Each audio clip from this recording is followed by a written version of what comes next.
The birth of a giant. In the frozen silence of the north, where the aurora dances across endless skies and ancient ice meets untamed wilderness, a nation was born not through conquest alone, but through the quiet persistence of survival itself. This is the story of Canada, a land so vast that it defies comprehension, stretching across 6 time zones and embracing landscapes that range from temperate rainforests to Arctic tundra, from rolling prairies to towering mountain ranges that pierce the clouds. From the first footsteps of ancient peoples crossing the Bering Land Bridge to the modern multicultural mosaic that defines it today, Canada's journey has been written in ice and blood, in compromise and compassion, in the whispers of pine forests and the roar of Niagara Falls. This is a story of survival against impossible odds, of unity forged from diversity, and of a nation that learned to embrace the very cold that others feared, turning harsh winters into a source of national pride and identity. Chapter 1. The Ancient Peoples and the Dawn of Civilization. Long before European ships appeared on distant horizons, the land now called Canada had been home to human civilization for more than 15,000 years.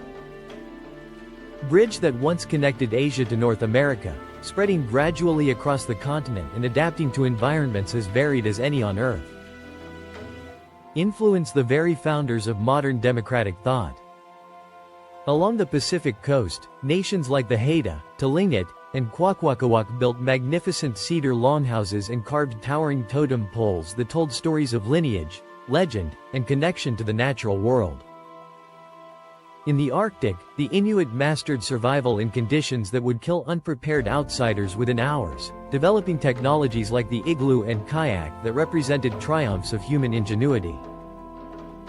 The prairies were home to nations that followed the buffalo migrations, creating portable societies that moved with the seasons, while in the forests of the Shield Country, Algonquin and Cree peoples developed intimate knowledge of the land's rhythms and resources. These were not primitive societies waiting for civilization to arrive, but complex cultures with their own art, philosophy, medicine, and governance, living in relative harmony with an environment that demanded both respect and resilience. Chapter 2. The Arrival of the Europeans and the Fur Trade Era. The arrival of Europeans began not with invasion but with fishing, as Basque, Portuguese, and English vessels discovered the incredibly rich cod fisheries off the coast of Newfoundland in the late 15th century. These fishermen occasionally made landfall, but it was not until John Cabot's voyage in 1497, sailing under the English flag, that European claims to the territory began in earnest.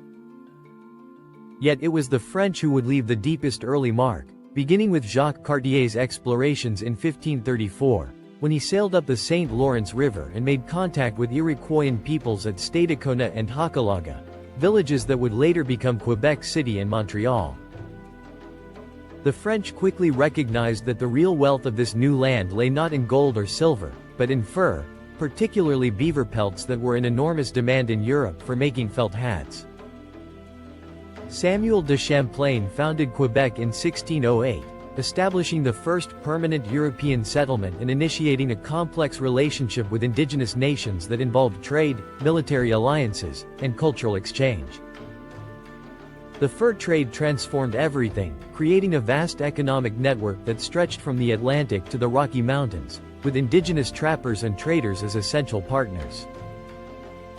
Coureurs des Bois, French woodsmen, ventured deep into the interior, often adopting indigenous ways of life, marrying into First Nations families, and creating the Métis people, a distinct nation born from the fusion of European and indigenous cultures.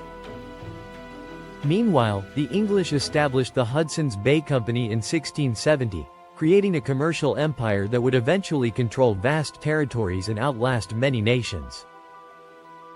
This era was marked by cooperation and conflict in equal measure. As French and English interests collided, indigenous nations navigated between competing European powers, and the land itself began to transform under the pressures of extraction and settlement.